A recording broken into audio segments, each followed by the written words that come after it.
বিয়েবাড়ির বাবুর্চিরা ঝরঝরে সাদা পোলাও বা ঘি পোলাও রান্না করার জন্য একটা সিক্রেট অবলম্বন করে থাকে। সেই সিক্রেটটাই আপনাদের সাথে আজকে শেয়ার করব, যেটা কেউ জানে না।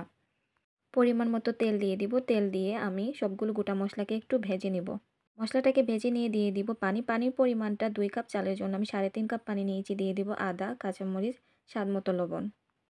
দিয়ে দিব গুঁড়া দুধ। গুঁড়া দুধটা দিয়ে পানিটাকে ফুটতে দিতে হবে। পানিটা ফুটে আসলে দিয়ে দিব চাল। চালটাকে আমি আধা ঘন্টার জন্য ভিজিয়ে রেখেছিলাম। ঢাকনা দিয়ে ঢেকে দেবো। চালটা একটু ফুটে আসলে দিয়ে দিব ঘি। ঘি দিয়ে ঢাকনা দিয়ে ঢেকে দেবো চালটা ফুটে আসা আগ পর্যন্ত। আমার চালটা 80% সিদ্ধ হয়ে গেছে। আমি এখানে একটু নাড়াচাড়া করে আবারও ঢাকনা দিয়ে ঢেকে দিব ৫ মিনিটের জন্য। ৫ মিনিট দমে রাখার পরে দিয়ে দিব কিশমিশ, সামান্য পরিমাণ চিনি আর দিয়ে দিব পেঁয়াজ বেরেস্তা। পেঁয়াজ বেরেস্তার পরিমাণটা একটু বেশিই দিতে হবে।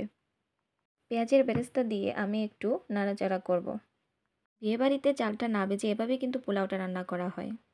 কেমন লাগলো বিয়েবাড়ির ঝরঝরে সাদা পোলাও রেসিপিটা? অবশ্যই কমেন্ট করে জানাবেন। আসসালামু আলাইকুম।